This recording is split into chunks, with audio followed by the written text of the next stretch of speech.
Hello. Episode 12. We are getting there. Dirty dozen. Oh my gosh. I feel like we're becoming a real podcast at this point.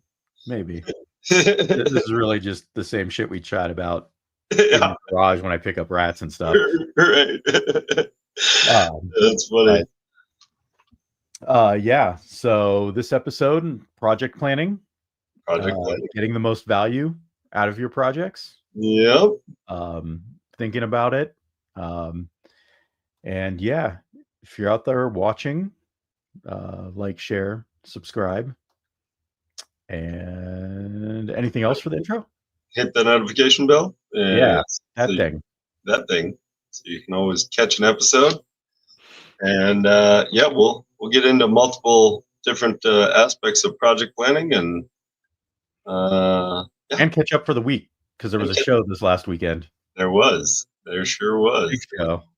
Big old AARP. Roll the intro.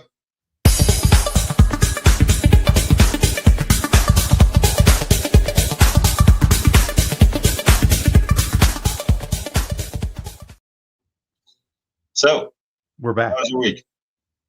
Oh, my week was good. Work is hella busy right now. Yeah. We are wrapping up 2 400-page books that we did in about a year and a half total. And we are trying to kick off 8 new projects. And there's a bunch of people going on vacation in May, so we're trying to do all those kickoffs before people start going on vacation. So like, it's been crazy with meetings, and I'm like the head of production and the guy that says we can get something done in budget and on time. So I'm trying to like cram all this stuff into a plan to say like, yes, we can get all this stuff done or not, and make sure nobody's like overwhelmed. And we don't want anybody like crunching and working a ton of overtime. So Yeah. Crazy busy. And then we had the show, but we can talk about the show after we hear about your week. Oh, all right. Well, my week's been good. Also busy. Getting booked up even more. I hired my first guy, so he starts tomorrow. Should be solid. He's got a lot of experience. He's fully tooled up, so Awesome.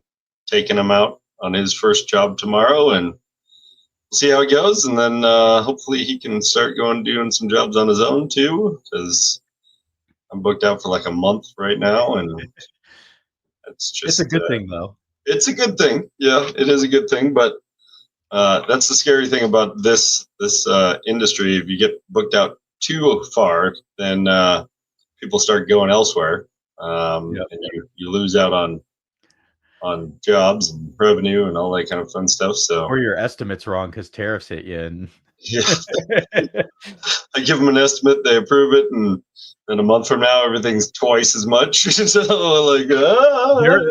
so in the tabletop game industry, most people print their stuff in China. And there have been the last couple weeks like a ton of companies that have either gone out of business or has basically they've come out and said like, hey, we can't deliver this because we didn't collect enough money 2 years ago to pay for all the shipping and product that is now 3 times the cost. Oh, that's scary. So it's been pretty crazy. Luckily, we don't print in China, so we didn't run into that issue, but we also are running into the issue now where it's like everybody's trying to rebook with non-Chinese companies. Gotcha. To get printing done and stuff. And so they're booking up pretty quick. Wow. And you have to like try to get things pretty far out. Because they have a shit ton of stuff in the queue now. And most of the other printing companies are in Europe, right? There's a couple in the US as well. So we're doing split, where our main run is happening in Europe and coming over. But then when we do reprints, because they'll be smaller, we'll probably end up printing them in the US. Gotcha. Jess. What up? Also a fellow vendor at the ARPE. Yeah. Hey, let's talk about the show. Yeah, all right. How was the show, Trevor? Thought it was great. Um, it definitely had the Ed and Emily effect from Snake Discovery going on. I don't know how much you heard about it. I know we were obviously in the same booth, but um, there was a line of cars all the way back to the highway. The line outside the building was wrapped around the building. And I also heard that the sheriffs had to come in and mitigate, and they are going to be sending a bill to the show for having to deal with some stuff that they shouldn't be dealing with. Multiple times over the loudspeaker, we heard people were double and triple parked and getting towed, and that's not cool. So it was mayhem on Saturday, that's for sure. Yeah, it was pretty crazy how many people were there. It was packed. Yeah, So along those lines, we definitely talked to people that said they waited for 5-6 hours to meet Ed and Emily, yeah, um, which is crazy, but awesome. There were a ton of people, right? yeah. Um, we had someone that bought some cocoa that I helped out to his car, and it took 30 minutes because we couldn't find his car because he was double packed in and blocked from cars around him. And we had to go in and do the whole intercom thing to get Yeah, him to move. Um, so it was crazy, and it was a good show. it Like, was. uh, I, I think between us we sold 15, maybe. I think more than that. 16, 17? How many did you sell? I sold 5. I sold 12, Okay, so 17. 17. Yeah, there we Yeah. go. Yeah. As far as Um, moving it to a bigger venue, just I think it's the right size venue without Ed and Emily there. yeah. um, but I think as the show grows, maybe there's some issues in Denver with bigger venues and where they're located and parking and all that kind of stuff. I like the venue.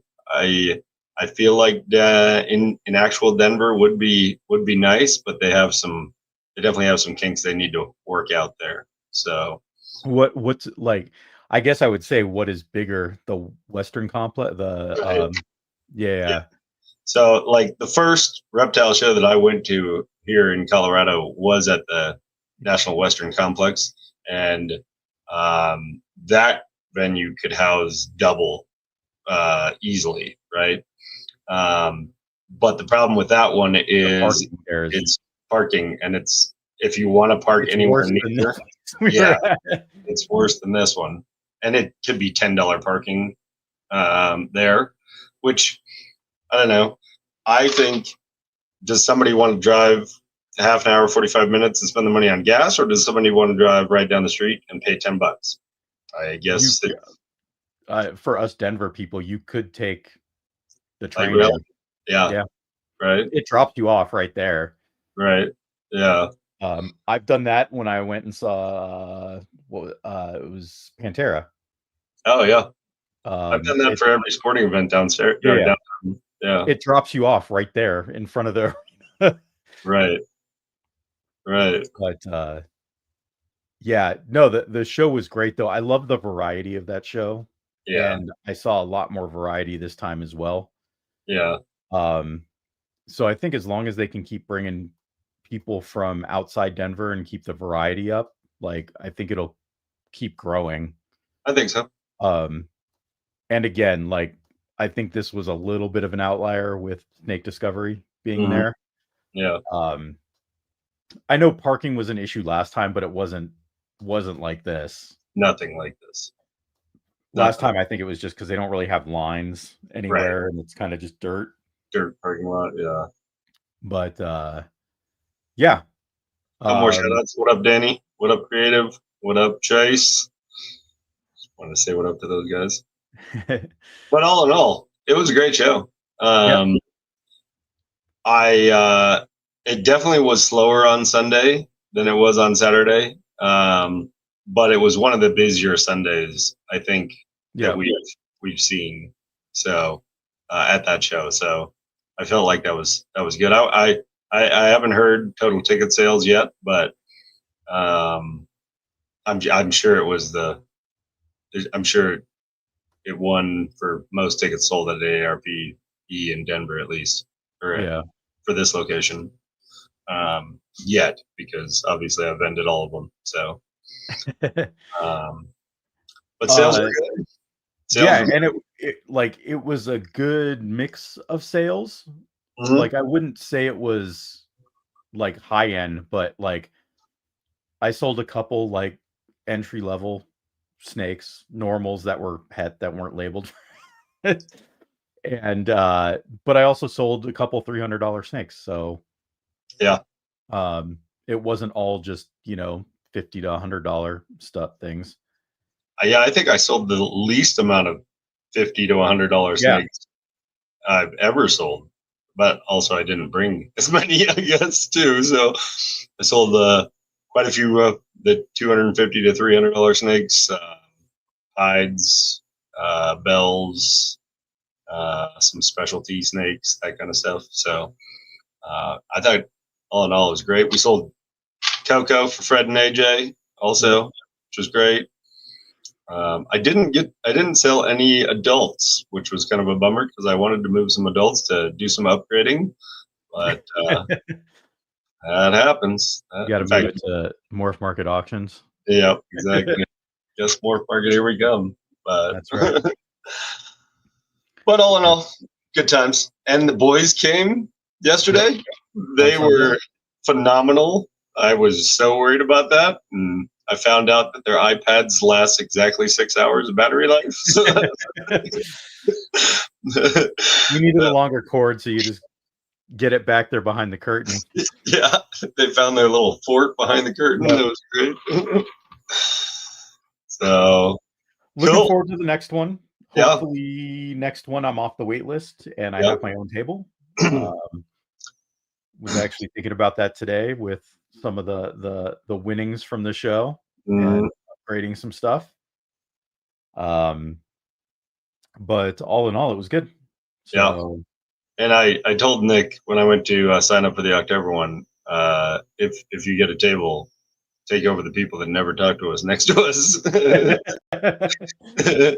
yeah, They're cool, but they're not social. I will say that having vended the show alone, like the Repticon, Mm, it's really nice to have someone you trust next to you so you mhm. can run to the bathroom. Yeah, for sure, for sure.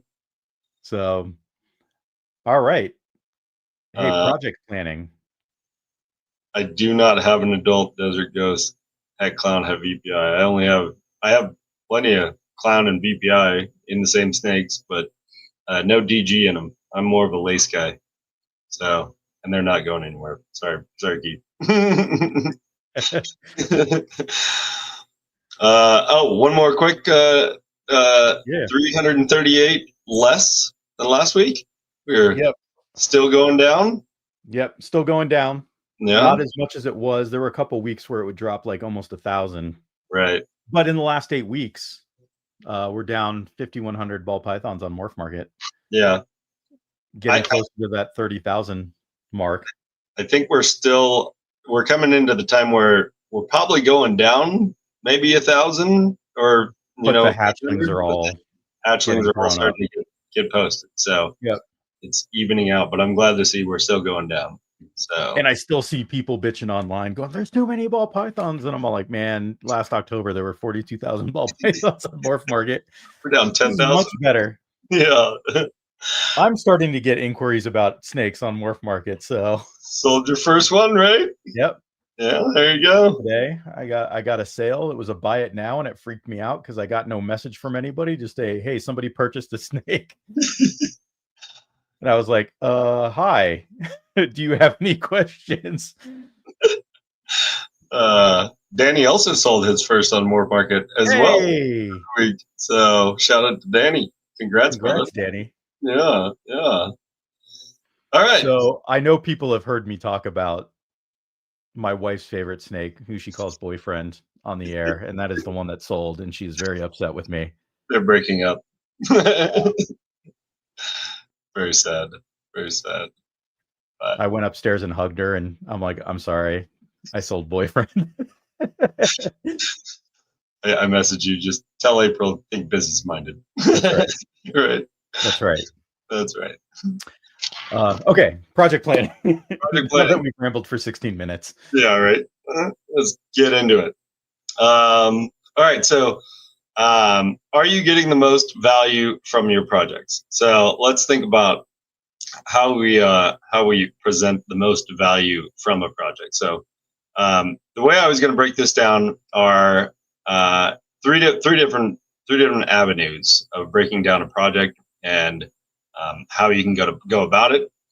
And the three different avenues, I'll just break them down initially, are uh, buy in cheap, buy in expensive, or use what you already have and possibly go the long route, right? So the cheap and the what you already have are the long routes. Buying expensive is the quick route. So let's take an example, and this is a project I am actively working, right? So I am trying to make an actual zebra looking snake, right? So what I want to do is a pastel DG pastel VPI zebra. So I want to make a black and white looking zebra snake, right? And zebra is a pretty expensive project, obviously. DG's come down quite a bit. VPI is obviously not super expensive to get into, but the way I will go about it, because of the way my collection is I already have all the makings of the animal. So I'm not going to go blow a bunch of money to buy, like a DG zebra. I don't even know if the DG zebras are out there. Here's the counter, though. Are all those pieces in two snakes that are male and female that you can put together immediately and get that thing? No, exactly. Right. So this is a long haul project, right? So um, I have DG pastel. I have pastel VPI, and I have zebra, right? So I can mix and match all of those to get to what I want eventually, right? Yep. Did you freeze? Oh, No, you just I'm good. okay. You just weren't I'm moving. very still. I'm listening intently. Okay. I was like, I thought you froze. So for that kind of a project, that is the route I will go. I have a lot of patience. I'm obviously going to be in this for another 30 years or something. But the way I look at something like that kind of a project, that's like a 10-year, 9-year, 10-year project, right? Yep. To get to where I want to be. I don't know if anybody else is working that project or going after that project or not, and I don't really care. I don't care if somebody beats me to a project, because that's just something that I want to do, right? And that's what I'll do. So that is the aspect number 3 of you already have all the components. You just gotta do it to it and make it happen, and it could take a while, right? There is a threshold, though, where because of just in general the way genes depreciate over time, Uh-huh. where within that 10-year span, like you hit 4 years and one of those components It's that already saves a generation for you, which right, could be 2.5, 3 years, right. is at a price point where you're like, "Ah, Should I, eh, do I just wait and buy into it? it's Right, up to you." And everybody's gonna have a different, point. right. um, So, I'm more along the lines of, and this is why I have 100 genes. Is I'm not going to wait and buy into it. I'm going to buy all the genes because I have all the genes, and I'm just going to mix and match and go at my own pace, right? Um, very rarely am I going to try and jump ahead of what I already have instead of just making what I want, right? Very rarely, unless it's like some crazy auction deal and I'm don't have that combo and I'm Yeah. like, yeah, maybe I could just plug that into something, right? But otherwise, like I buy a lot of wild, random, single gene animals because then I don't have to worry about it having something else in it, and I can just plug that in, right? Like I have Hatari, just a single gene Hatari. I have just a single gene Marvel. I have all these single genes where I don't have to worry about it having something else in it. I can put into it what I want, and I don't have to try and breed out of that gene if I don't want it in Right. there, right? So I'm okay with going the long route, right? So that's my example for uh, the mix and match of what you already have. Some people can't do that, right? Because I understand that I'm the crazy zookeeper with 100 genes, and I know some people can't do that. They have to Yeah, a buy lot of animals, people also don't have the choice. Like when I right? started in 2021, I wanted like Dreamsicle was my goal, Right, but the price of animals at that time, I was getting one gene with a het. right, And then I spent my money on the male that was one visual with the het. right. And I was like, well, this does get me a little bit further rather than just putting like a pied to a lavender, then Hmm. making double hets and then trying to get more genes into it later.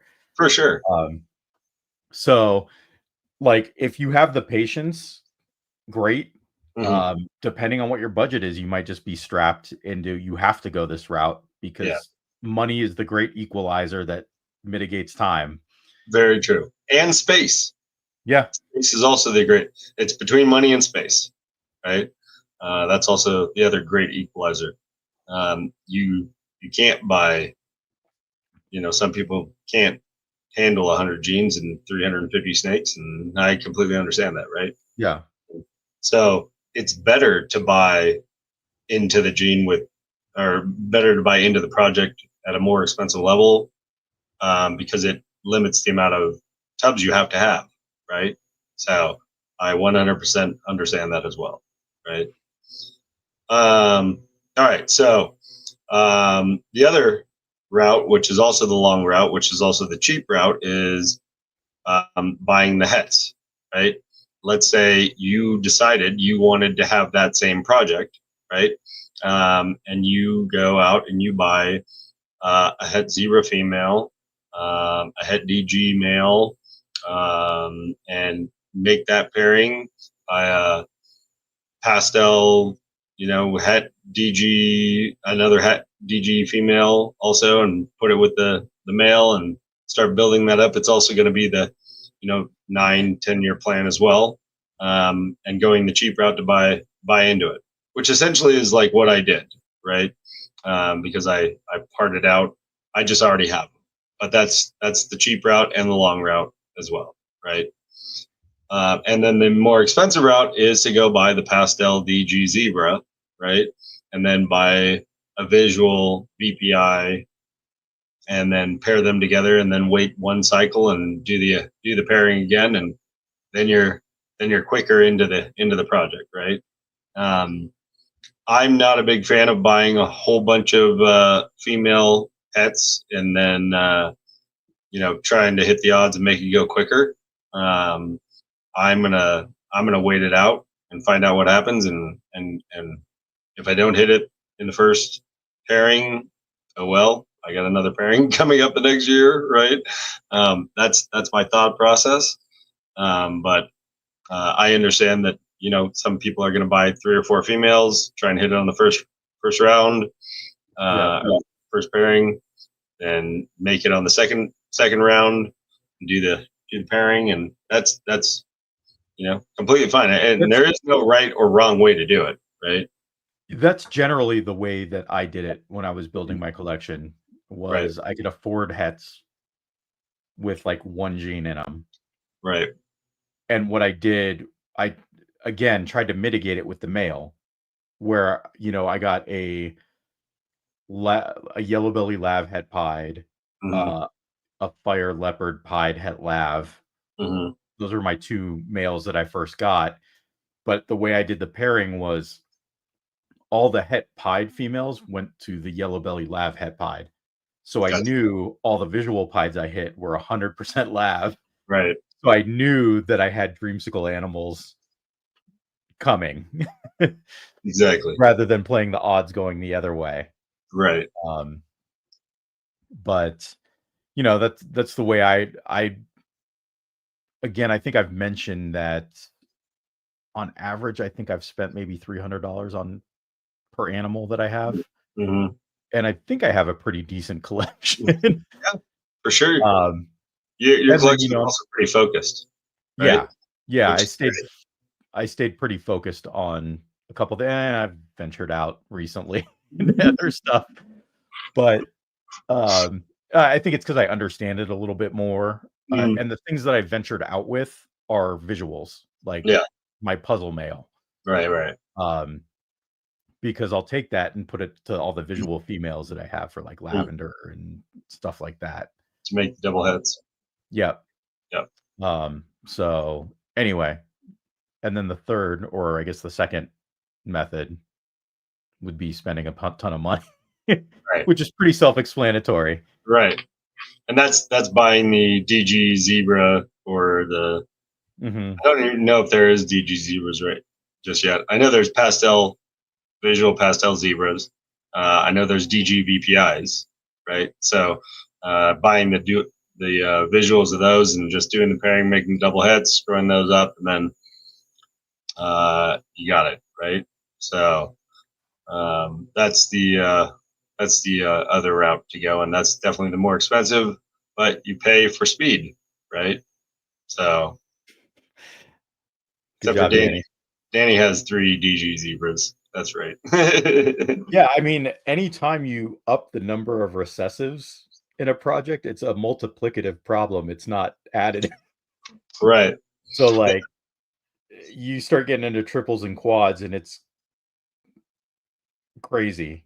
Right. The good thing about it is we have shed testing now.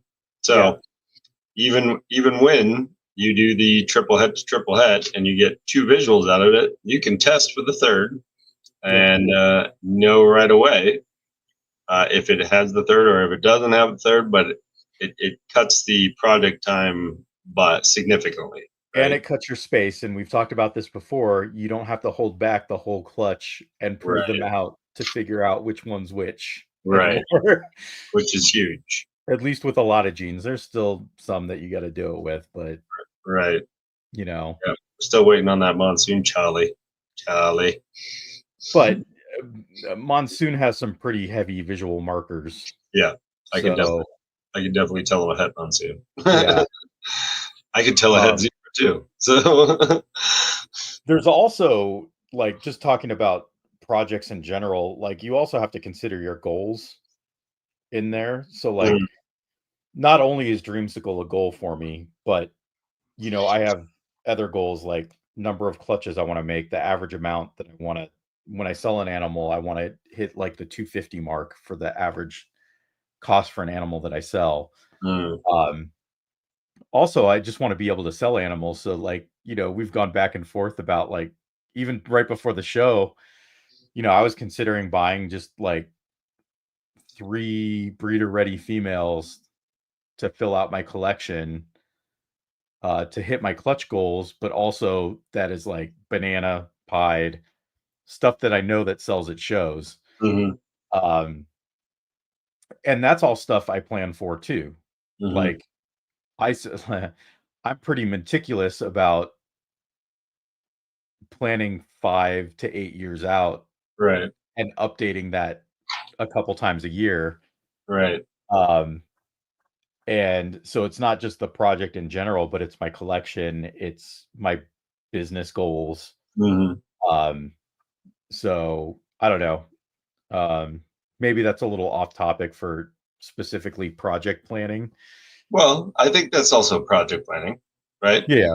I think it definitely plays into it. And the interesting thing is, we've talked to lots of vendors at these shows, right? And it's the sad part is like we know somebody that we talked to on Sunday that was like, I sold 12 on Saturday, and it sure beat the Denver Repticon where I sold none, right?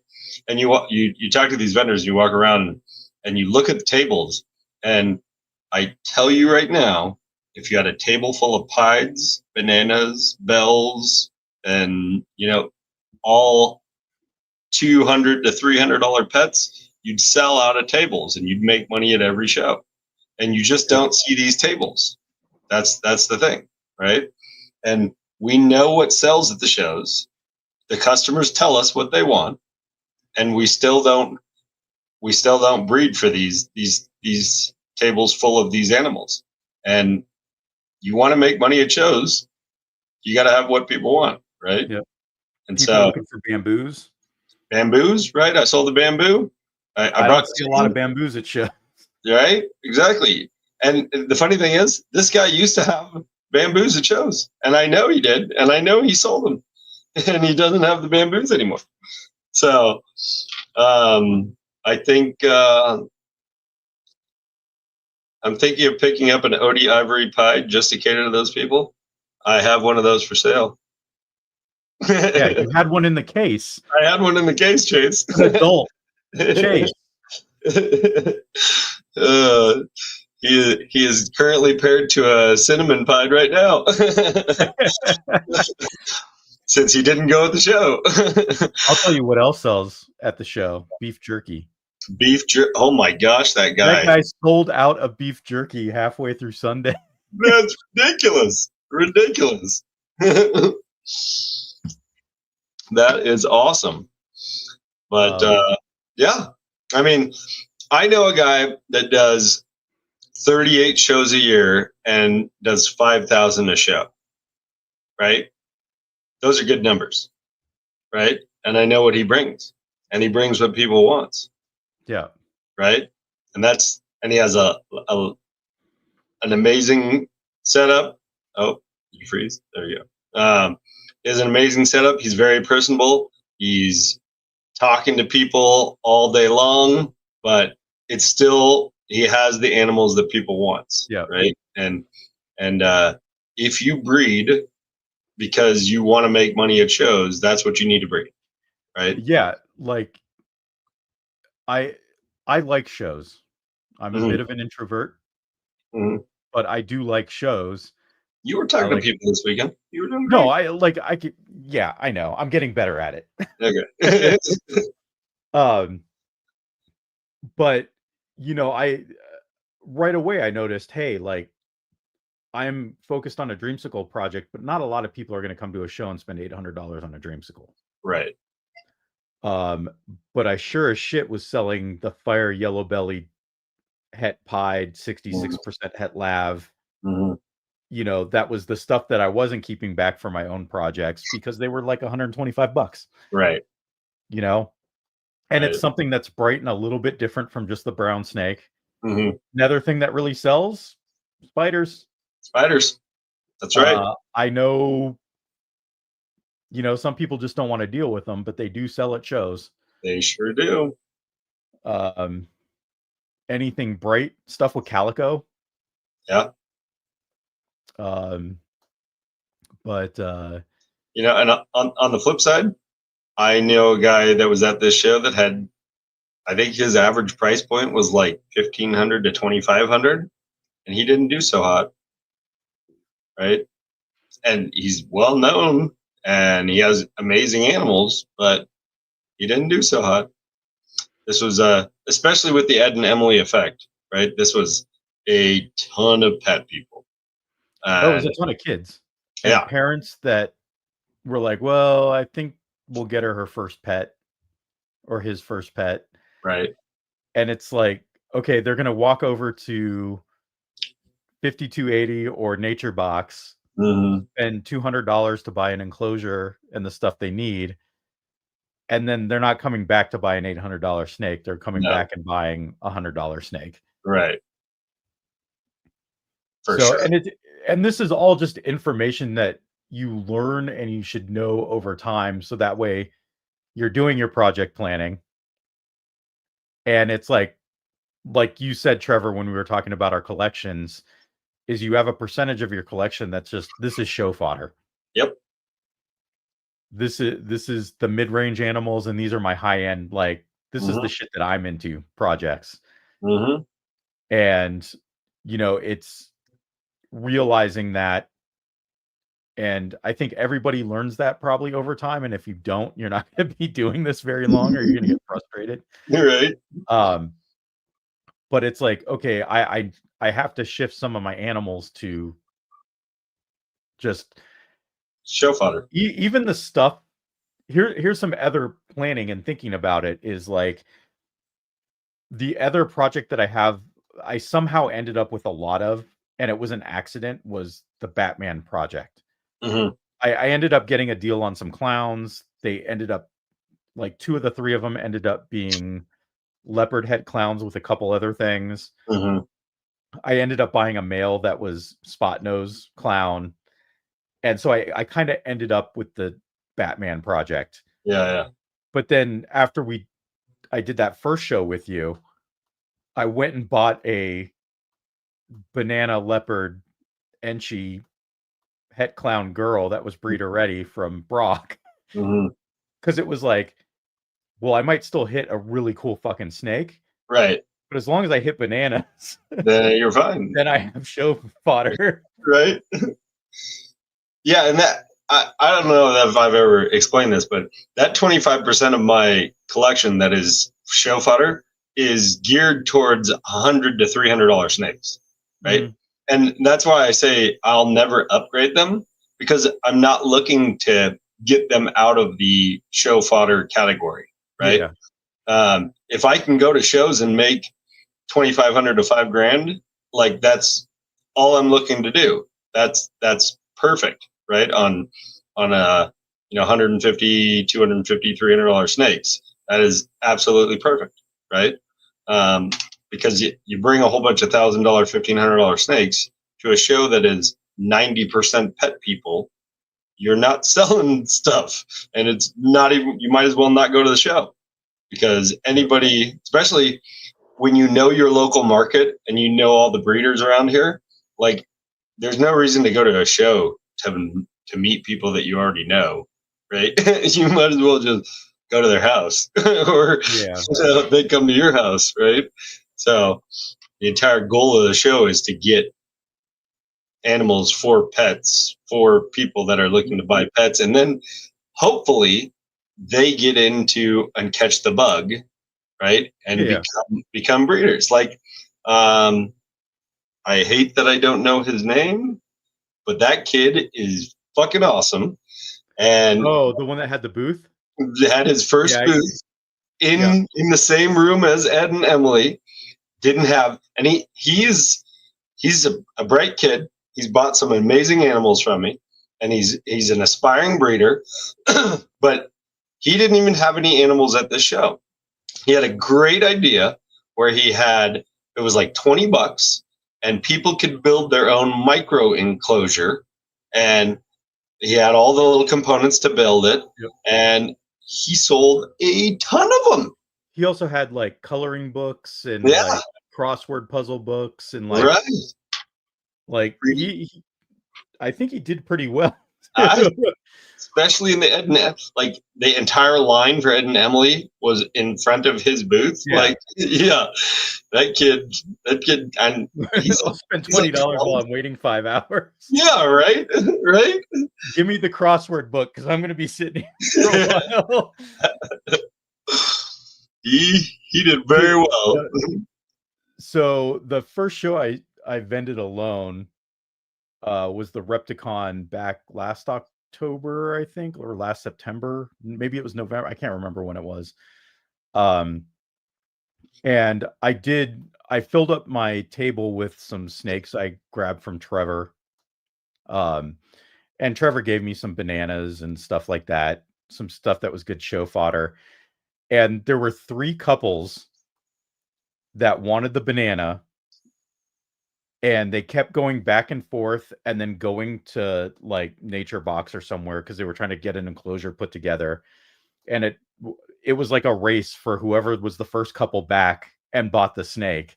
Mm-hmm. And then the first couple came, bought the snake, and then the other two came back. And we're like, "Where's the snake?" It was like, "Well, I told you, like, there's 3. You should have just bought it." Yep. I'm not holding it. I'm not putting it behind the table. I'm looking for Yeah. money. Just like he said, Yep.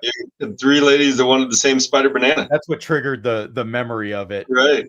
And one of those couples I saw stop by the booth This on weekend? the weekend. Yeah. Oh, nice. There you go. They ended up finding one somewhere else, and now they have like 3 or 4 snakes. That's how it happens. That's another thing that when you start talking to people, you hear a lot where it's, "Oh, I got 1 snake," and then the next time you see him, "Oh, I got like 3 snakes now." Mm-hmm. And then Yep. that's 4 or 5, and I'm all like, "You're a breeder now." Like, You're a you've been what else are you looking for? Yeah. You can totally see people go down the path, right? Yeah. They've spent a lot of money.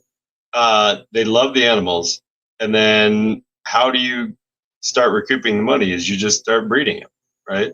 And that, and then they watch stuff online. They find more market, and they go down the hole, and then they have a basement full of snakes, and they're breeders. So Yep. that totally happens, right?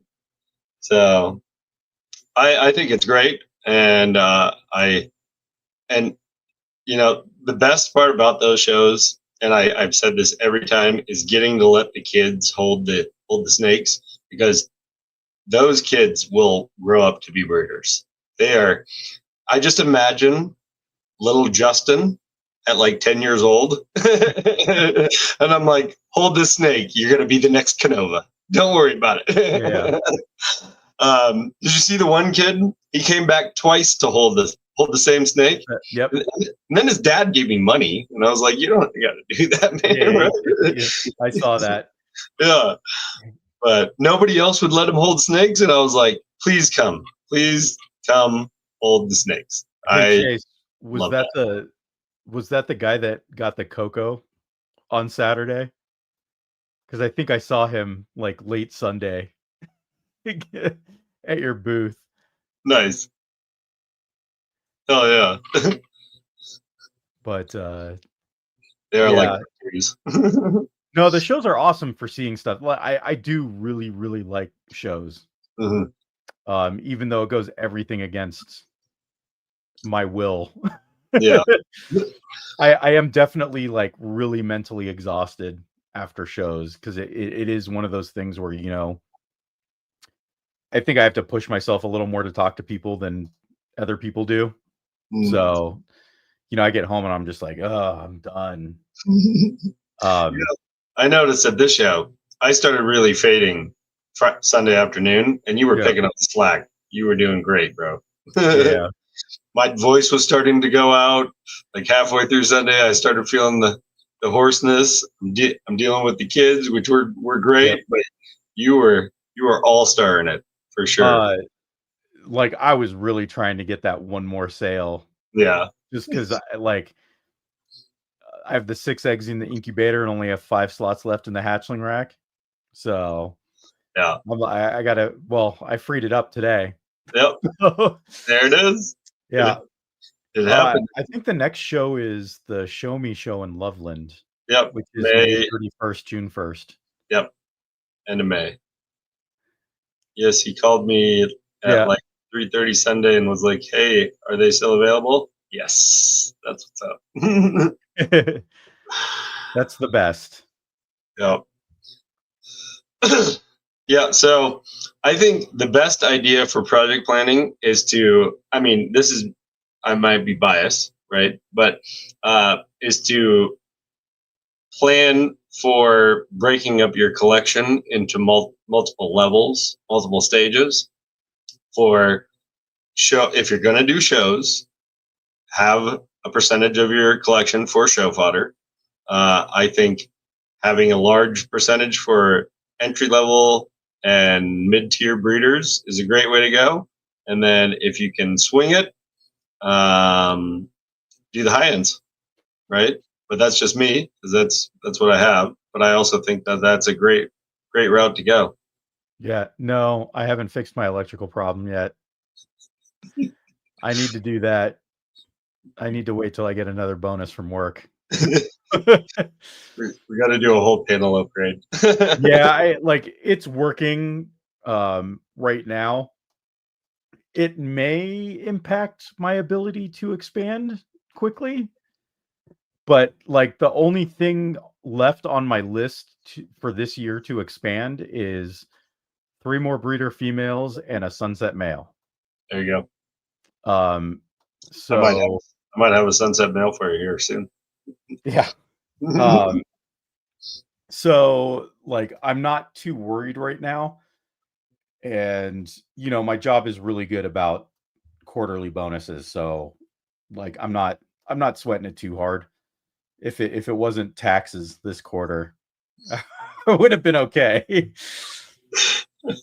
um but yeah, so for me, like I usually put together my goals. So like, my goals were X number of animals or X number of clutches this year, an average amount per clutch or per animal, however you want to break it down. Mhm. Um, pushing my projects ahead, so my dreamsicle project specifically. I got a puzzle mail and I wanted to get a sunset mail, so then I could expand into those projects. So how I do it is I then go, okay, well, my dreamsicle project, where am I at with it? Okay, I right now I'm growing up a bunch of one visual het, the other one females, which I didn't have before. It was just Mhm. the one het. I had the male. I had to do some shed testing for that for some of them, but because of the pairings I did, most of them are. This is het lav. I know it's 100% het pied because it was a visual pied. Um, and I have an army of those now. I have about 8 of those growing up. Nice. So that gives me like and I've upgraded males as well. The one from you, the blackhead OD. Mhm. And then I got an Enchi leopard pied het lav as well. Mhm. So the one thing, then I go, okay, what else do I want in there? Mhm. Well, I wanted blackhead. You got me the blackhead. I still want confusion. And I'm kicking myself in the ass because Fred and AJ had a confusion het lav breeder ready female up on Morph Market and it's gone now. So I assume they sold it. And I forgot to ask when we saw AJ this weekend. Fred. Or Fred, sorry. I think they did sell it. Yeah. Yeah. So I'm still looking for that confusion, but that's the one thing, and I'm not worried about it this year. I'll worry about it next year. There you Then I look at, okay, my goal was to hit 20 clutches. I have 27 breeder ready females right now. Will they all go? I don't know. go. I don't think I need anything else for this year. If I hit 18, I hit 18. I'm not going to worry about it too much, but the Right. 20 is a goal. But at the start of the year, it was at like 16 Mm. or 18. And it was like, okay, well, can I do anything to hit 20 clutches? Well, Right. between Palm Street and Morph Market auctions, I was able to figure that out pretty quick, pretty cheap. Mission pushed. But like all the stuff I got was related to a project or for that show fodder. Fodder. Yeah. Because it was basically like, okay, it has to be project related. So like some of the stuff, like the 2 snakes I got from Patrick, Mm. they have GHI, which is my favorite gene. Right. One of them was a GHI TSK Xanthic Het Lav. Nice. Yeah. And the other was a pastel GHI Het Lav. And it was like, okay, well, I have the male that I can pair with this to get it to the Dreamsicle project. Mm. But even if I just hit lavs from it, like GHI lavs, stuff like that, Right. great stuff for shows. Yeah. Lavs are great. I sold a lav het pied at the show. Mm-hmm. So, um, so I'm cut like, and every couple months I'm re-looking at where I'm at. So like, we're a third through the year. I have one clutch or two technically. Um, the other one was laid last year, but didn't hatch until this year. Um, but I have a bunch of girls that I think are about to drop. So I'm kind of like keeping an eye on things going, am I going to hit the 20? Am I going to hit the 20? Do I have to pivot a little bit? My goal for next year is to hit 30. So it's like I have the 27.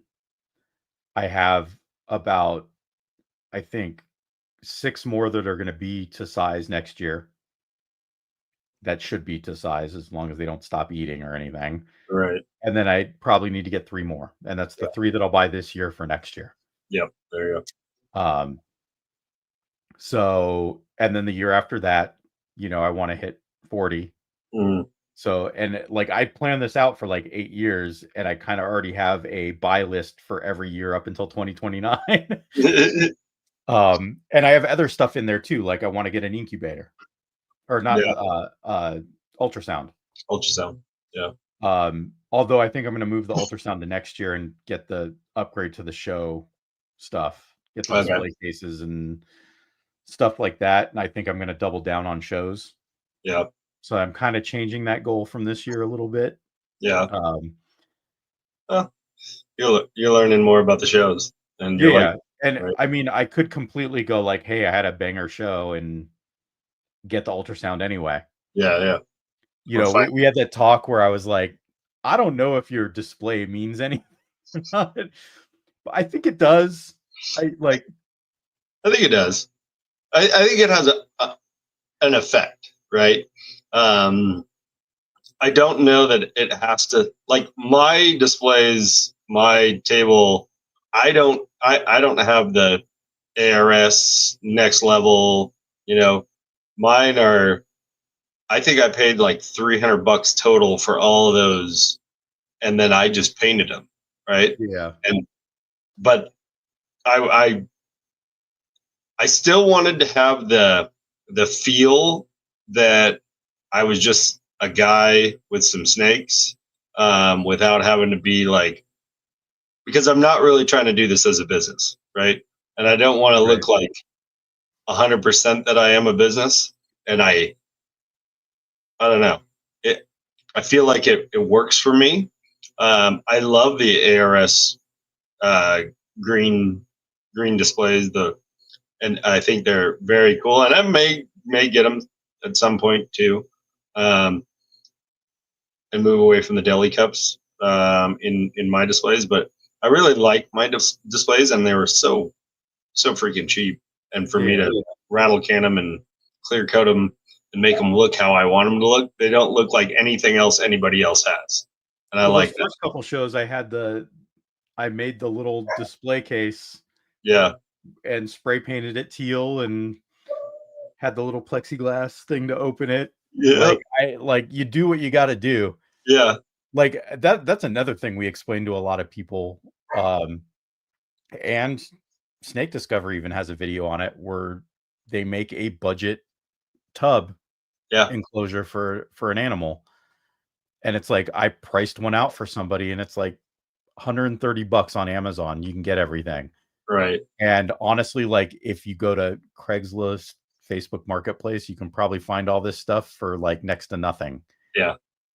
And probably put it together for like $60-$70. Right. Yeah, actually I reached out to Animal Plastics today, Chase. Oh, you did? Nice. I did. I had some questions about how the marquee with the name on it is lit. Like, is it under lighting? Is it top lighting? Because what I want to do is I want to do a vinyl sticker over the front, like a arcade machine, instead of doing like the CNC cut name. Right. I'd rather do it like that way. I can make like a more like a graphic design on it as opposed to just the name, like a light up. background. I also actually, Chase, since you're here, if you can let me know that, and also, are the top sliding components, are those acrylic too, or are they glass? Ooh, I don't know. I know No, Chase showed me they're the acrylic. display. They're acrylic because of the notches. Yeah, Uh, I'm pretty sure they are, but I'm curious. yeah, I'm pretty I sure they mean, the are. difference for me is like whether I use uh, a chalk pen to write on them or not, Right. or I do a like that. dry That erase. I like that about the ARS is They're the glass. glass tops. Yeah. Yeah. Yeah. But I think I could put dry erase labels on the front lip of each of them Yeah. and just so anyway, I've been thinking a lot about it because I'm like, fuck, I want to upgrade this shit. Let me spend this money. But Yeah. yeah, like in terms of planning, like that's kind of how I go about everything is like I'm always checking in with my goals uh and adjusting and pivoting just however I need to. And I'll throw away a goal too. Like if like with the ultrasound, it's like, yeah, I'd really like an ultrasound, Mm, but I like I'm making this work and I'm figuring it out. mhm. I don't need it. I would probably be a little more efficient with my mails and maybe get a clutch or two more that I miss. Yeah. Um, but Yeah, I'm you not. can always borrow mine too. Yeah, I know, I know. Spend the money on other stuff and borrow mine. But yeah, that's all I got. That's pretty much all I got. I think we Um, rambled and probably got way off topic for a while, but that's cool. I definitely agree with this 100%. Eat more cheese. I'm a cheese guy. So, um, yeah, I don't think there's any right or wrong way, but I think getting the most value of it, um, it's I think using what you got. I feel like I get the most value of it. It doesn't matter how long it takes me because I'm not in this for the money. So without having to spend more money, I'm saving money to get the most value, Yeah, right? So I like that aspect. Plus, it allows me to spend money on new jeans. So I like to yeah. play with new jeans. I guess the one thing we could probably agree on is just maybe don't buy everything and just pair random shit together. Yes. Take a look at things. One thing that I really like about Clutch, and I think it's a newer feature, Mm, is that you can set up your pairings. And I don't know exactly how it's evaluating the pairing. I don't know if it's looking at animals sold on Morph Market it or is. just how many genes are in the mix or what, or some combination. But they have a really good thing where if you pick a female and then you use the drop down for the male, it'll show all your males that you have in the system and tell you which ones are your best pairings, which is really cool. I I don't know wouldn't. how accurate it is, and Uh, it definitely doesn't work if you're going for something specific because like there were a couple where it's like, yeah, I get that that's a better pairing, but I'm trying to get Ultramel into this. yeah, I'm putting the Ultramel boy here. I wouldn't But doubt it's scraping data from Morph Market, and they're so intertwined with Morph Market that yeah. I wouldn't doubt it's scraping data. So one side of my backdrop is green, the other is purple. Man, we all have the same color shit, don't we? Uh, Because I'm purple, teal, orange. He's got green and purple. You're green. I spent some. Trevor, I'm not sure if you used your phone for the live, but I sent a few pics of my setup. I spent some money last year and dual colored. So one side of my backdrop is green and the other side is purple. Let me see. Oh yeah, creative genetics right here. Look at this. Look at this. Let's check it out. Let's check it out. I have some good ideas for what I'm gonna get. Oh yeah, that's cool. I like how clean it is. He is white and green. And then white and purple. Very clean looking. Nice. I like it. But I have some good ideas for the shit that I'm going to upgrade to. Because I have the whole geek D&D kind of theme. Mm. So found somewhere where I got a good setup that kind of gives me some depth to my displays without actually having the depth and them saying that we can't have the depth. Yeah, So, I had some ideas, and then I got shut down by the fire marshals. um, Just trying to start fires in the middle of AARP. I mean, the other thing that's helped me at my booth is the dice. Yeah. Like, I think the 2 shows that I did where I had the dice, I sold like $200 to $300 worth of dice and shit. Yeah. Which was like pretty good. Definitely Not helped. expected, but I mean, there's the big overlap too. So I'm diving into that. Yeah. But anyway, that's all Love I it. got for project planning. That's what I got too. All right. Hey, Well, that's episode 12. That is episode 12. Awesome. Thanks everyone for being here.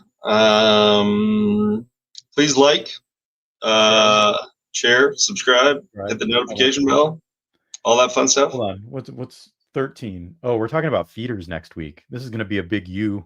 Ooh, my lovely rats. It's going to be your episode. All right. All about the feeders. Oh, and then 2 weeks from now, we're talking about shipping, and I'll finally have shipped my box. There you go. There you go. So, all right. All right. Let's get out of here. Cool. Talk to y'all later.